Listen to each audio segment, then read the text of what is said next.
വരുന്ന വാർത്തയിലേക്കാണ്. തിരുവനന്തപുരത്ത് ട്രെയിനിൽ നിന്ന് യുവാവും യുവതിയും ചാടിയതായ സംശയം. നൂറടി പാലത്തിന് സമീപത്താണ് രണ്ടുപേർ ചാടിയതായി സംശയിക്കുന്നത്. യുവാവ് യുവതിയുടെ കയ്യിൽ പിടിച്ചു ചാടുകയായിരുന്നുവെന്ന് യാത്രക്കാർ പറഞ്ഞു. റെയിൽവേ പോലീസും തുമ്പ പോലീസും സംയുക്തമായി തെരച്ചിൽ നടത്തി. അശ്വിൻ ഡിയാഗോയുടെ വിശദാംശങ്ങളുമായി. അശ്വിൻ, ഒരു ആത്മഹത്യാ ശ്രമമാണോ? എന്താണ് പോലീസ് പറയുന്നത്? തിരച്ചിൽ എങ്ങനെയായിരുന്നു? കീർത്തന, എന്താണ് സംഭവിച്ചത് എന്ന് സംബന്ധിച്ച് ഒരു വ്യക്തത വന്നിട്ടില്ല. യാത്രക്കാർ അറിയിച്ചതിനെ തുടർന്നാണ് റെയിൽവേ പോലീസും തുമ്പ പോലീസും ഈ പറയപ്പെടുന്ന സ്ഥലത്തെത്തി പരിശോധന നടത്തിയിട്ടുള്ളത്. യാത്രക്കാരിൽ നിന്ന് മനസ്സിലാക്കാൻ കഴിയുന്നത് കൊച്ചുവേളി റെയിൽവേ സ്റ്റേഷൻ കഴിഞ്ഞ് അല്പം കൂടി മുന്നിലേക്ക് വരുമ്പോൾ 100 അടി പാലത്തിന് സമീപമാണ് ഈ ഒരു സംഭവം നടന്നിട്ടുള്ളത്. ഒരു യുവാവ് യുവതിയുടെ കയ്യിൽ പിടിച്ച് ട്രെയിനിൽ നിന്ന് എടുത്തു ചാടി എന്നുള്ളതാണ് ഈ യാത്രക്കാർ പറയുന്നത്. തുടർന്ന് യാത്രക്കാർ ഈ ട്രെയിൻ അത് ചെയിൻ വലിച്ച് നിർത്തുകയും റെയിൽവേ പോലീസിന് വിവരമറിയിക്കുകയുമായിരുന്നു എന്നുള്ളതാണ്.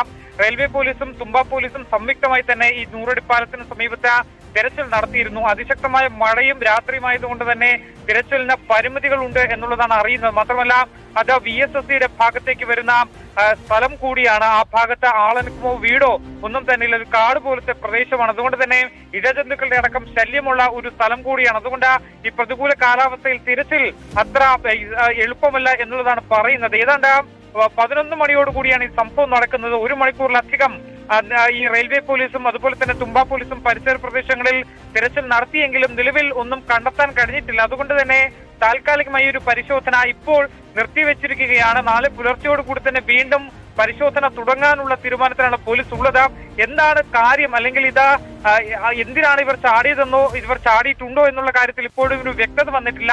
യാത്രക്കാർ ട്രെയിനിൽ കമ്പാർട്ട്മെന്റിൽ ഉണ്ടായിരുന്ന യാത്രക്കാർ നൽകിയിട്ടുള്ള വിവരത്തിന്റെ അടിസ്ഥാനത്തിലായിരുന്നു ഒരു പരിശോധന നടത്തിയിട്ടുള്ളത്. അതേസമയം തന്നെ 2 പേർ ട്രാക്കിലൂടെ പോകുന്നതായി കണ്ടതായി ആ സമയം അവിടെ ഉണ്ടായിരുന്ന ഗാർഡ് പറഞ്ഞതായും ഇപ്പോൾ വിവരം ലഭിക്കുന്നുണ്ട്. എന്തായാലും താൽക്കാലികമായി ഒരു തിരച്ചിൽ അവസാനിപ്പിച്ചിരിക്കുകയാണ്. കാരണം ഇതൊരു ഒറ്റവരി പാതയാണ്. ഒപ്പം തന്നെ ഈ 100 അടി പാലം എന്ന് പറയുന്നത് ആക്കുളം പാലത്തിന് കുറുകെ പോകുന്ന റെയിൽവേ ട്രാക്കാണ്. റെയിൽവേ ട്രാക്കിലൂടെ പരിശോധന നടത്താൻ അല്പം ബുദ്ധിമുട്ടുണ്ട്. കാരണം മറ്റൊരു ട്രെയിൻ വന്നു കഴിഞ്ഞാൽ ഈ ഉദ്യോഗസ്ഥർക്ക് മാറി നിൽക്കാനുള്ള സ്ഥലം പോലും ഇല്ലാത്ത ഒരു ഘട്ടമാണ് ഉള്ളത്. മാത്രമല്ല ഇതിന് താഴെ ആക്കുളം കായലാണ്. അതുകൊണ്ട് തന്നെ ഇവർ എടുത്തു ചാടിയിട്ടുണ്ടെങ്കിൽ കായലിലേക്കാണോ ചാടിയിട്ടുള്ളത് എന്നതടക്കമുള്ള കാര്യങ്ങളിൽ ഒരു ചെറിയ വ്യക്തത കുറവുണ്ട്. അങ്ങനെയെങ്കിൽ ഇവരെ കണ്ടെത്തുക എന്നുള്ളത് ദുഷ്കരമായിരിക്കും എന്നുള്ളതാണ് അറിയുന്നത്. എന്തായാലും സംശയം യാത്രക്കാർ അറിയിച്ചതിനെ തുടർന്നാണ് ഇപ്പോൾ തുമ്പ പോലീസിന്റെയും അതുപോലെ തന്നെ റെയിൽവേ പോലീസിന്റെ നേതൃത്വത്തിൽ ഈ 100 അടി പാലത്തിന് സമീപത്ത് ഈ തിരച്ചിൽ നടത്തിയിട്ടുള്ളത്. കീർത്തന, ശരി. അശ്വിൻ ഡിയാഗോയാണ് വിശദാംശങ്ങൾ നൽകിയത്.